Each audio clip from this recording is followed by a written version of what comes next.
Hi, my name is Ned Barrett, and I'm with the author and scholar Farah Jasmine Griffin, and we're here today at the Schomburg Center, which is a center dedicated to the study of the African diaspora. Hello, Farah. Hi there. How are you doing? I'm good. How are you? Great. So thanks so much for inviting us to the Schomburg. Oh, it's one of my favorite places, so I'm really glad you could come. And Farah gave us a little bit of a tour, but this is really a magical place and a really interesting place. It's a fascinating place. I mean, you know, anyone who loves books and history and art would find this place filled with treasures. I like to think of it as a kind of treasure box. What is the origin of the collections here? Sure. There was a gentleman named Arturo Schomburg who was Afro-Puerto Rican. He was born in Puerto Rico. Actually, the story is that when he was a child in school, his teacher told him that the Negro had no history, and he became obsessed with learning everything he could about the history of people of African descent. He started collecting books and pamphlets as a very young person, and eventually became a major bibliophile, activist, intellectual. He moved to New York in the 19-teens and was a major figure of the Harlem Renaissance here, well known for his activism, but also for this extraordinary collection that he built that became the basis of the Schomburg Center. And eventually, the center became part of the New York Public Library system, so it's one of the 3 research libraries of the New York Public Library. Farah, could you maybe elaborate a little bit on your role here at the Schomburg? So the Schomburg has a program, a number of different programs. All of them are very exciting, and one is called the Schomburg Scholars in Residence. And it's for scholars. Most of them are affiliated with universities. Some of them are independent scholars to take time off, 6 months to a year, to come and use the Schomburg resources in their own research for their books, to write books. And we have historians, literary scholars, art historians who come. There are about 6 fellows a year. And I am the program director for the Schomburg Scholars in Residence. In that capacity, I help organize the committee that selects the fellows, and we meet in a seminar once a week to go over their work and, you know, in a supportive way, offer constructive criticism. Farah, how long have you been working at the Schomburg? So I've just been in this capacity for a year. I follow in the footsteps of a wonderful historian named Colin Palmer who ran the program for a decade. So I've got some pretty big shoes to fill, and I've been absolutely enjoying it. How did you first come to know about the Schomburg? I can't remember a time when I did not know about the existence of the Schomburg. I mean, it was just this kind of legendary place for me that I knew about as a child, in Philadelphia even. But the first time I visited, I was in college. I came down to use the archives for a paper that I was writing, and I fell in love with the space and the people and the staff and the community and the neighborhood, and I have actually used it. I think I've used the archives of the Schomburg for every major project that I've written, whether it be my college thesis, my PhD dissertation, and certainly all of my books. The Schomburg has been very important. I've used the artwork here. I've written about the artwork. I've found rare treasures of unpublished papers and diaries. I've found things that are no longer in print that has been really the basis for much of my research. And so these are resources that are really unavailable elsewhere? The Schomburg has resources that are unavailable elsewhere. I mean, they have books that are available elsewhere, but you know, they're all together here. So there's hardly a book that you can imagine that's written about people of African descent in the world that the Schomburg doesn't have. And then in addition to that, they have rare manuscripts. They have the first edition of Phyllis Wheatley's poetry here. And then they have the papers. People will die and bequeath their papers to the Schomburg, or their family, their estate will bequeath their papers to the Schomburg.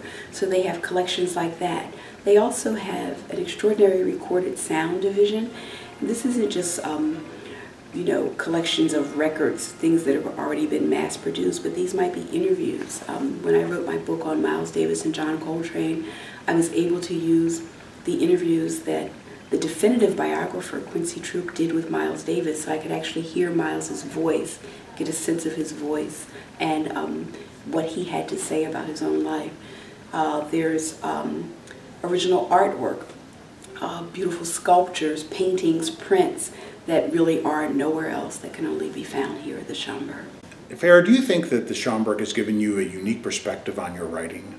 The Schomburg has absolutely allowed me to gain a perspective on my subjects that wouldn't be available to me for a number of reasons. One, just the materials that are here that I have access to. I mean, I remember finding there's a young poet who was somewhat well known during the Harlem Renaissance, and she was also a painter and artist. She went to art school in France, and I was able to understand her as a painter because the Schomburg has the diary that she kept when she was in Paris, a young woman in Paris. Who are some of the other people you've encountered here?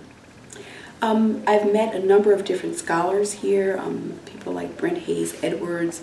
You know, I've met a number of artists here, Bernice Johnson Reagan.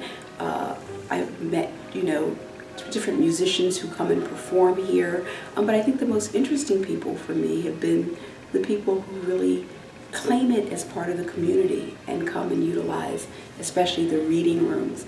And they really are sometimes specialists in a kind of non-academic way, that, you know, specialists in the subjects and particularly in the history of Harlem that you wouldn't find anywhere else.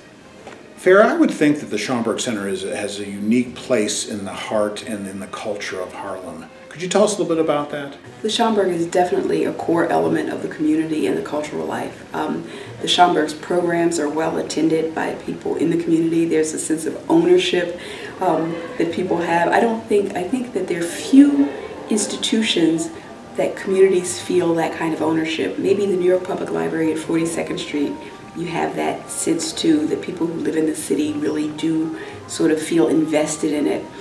When the Schomburg's longtime director, Howard Dotson, was stepping down and there was a search for his, you know, the person who would succeed him, it was extraordinary to see how involved the community was in wanting to, you know, make sure that that was the right person, making sure that their voice was heard, coming to town halls and community forums, all to find someone who would be the next director of what is basically a research library. So yes, it's central to this community. Farah, you mentioned the intergenerational aspects of the Schomburg Center and what it's bringing to different groups of people. Could you talk about that a little bit? I think that the Schomburg also has a kind of vibrancy about it because there's such intergenerational connection and contact here. I mean, it's utilized by school children. There are programs for high school students trying to get them interested in higher education and learning and in history. There are little children who come running through here. I think later on today there'll be a graduation ceremony in the library.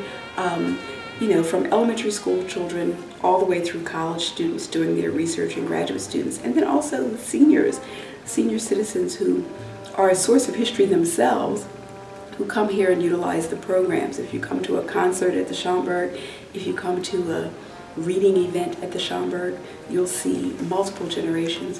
One of the most exciting events that happened here for me was the night that President Obama was elected for the first time. There was a viewing party here in the Langston Hughes Library where we watched the returns come in with many, many people, and to see all those elderly people here watching that and their excitement and their enthusiasm sitting alongside their grandchildren. So there's a dynamism that's not only about the manuscripts and the books, but this feels like a very living institution.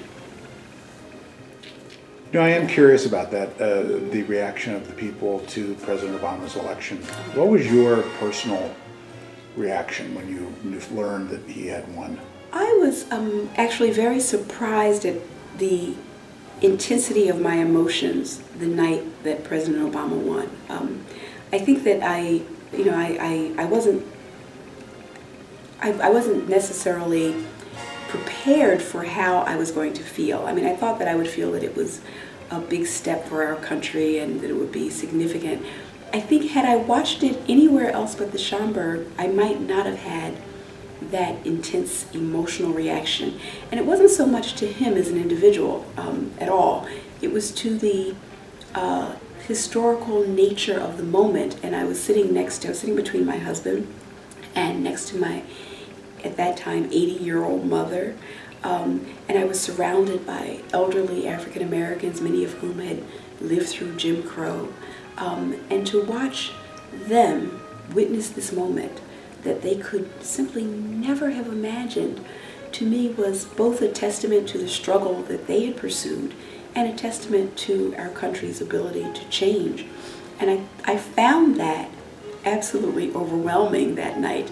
And I'm not sure that I would have felt that way had I just been sitting in my living room watching him, accept the presidency that night. It was an extraordinary experience doing it here.